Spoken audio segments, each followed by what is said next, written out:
Ito ang kasalukuyang sitwasyon sa ilang bahagi ng ating pong Mindanao na sa ngayon po ay nababalot na ng mga itim na kumpul na kalapan dulot na rin nitong bagyong si Basang. Kung ating titignan sa nakalipas na 24 oras, yung unti-unting paglapit ng kumpul na kalapan mula sa bahagi ng ating pong Surigao del Sur, Surigao del Norte, bahagi po ng ating Caraga area, and then part naman ng area po ng ating Leyte. Ngayon, sa kasalukuyan, via satellite as of 6 p.m. na ating pinapakita ngayon, ito po yung mga lugar na nababalot na ng maitim na kumpul na kalapan. So asahan ang bahaging ito ng ating Banganga, Bislig, Tandag, Dapa, Surigao, Santiago, Butuan, Prosperidad.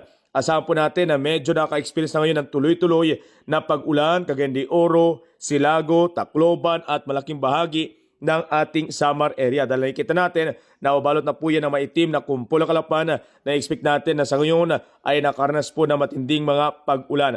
And then kung ating pong titignan din po sa ilang lugar, ang part na area nitong Digos, Coronadal, Jensan, Libac, Cotabato, Arakan, ang part ng Davao City, maaaring naka-experience po ngayon ng medyo makulimlim na panahon at nagbabadyang pag-ulan.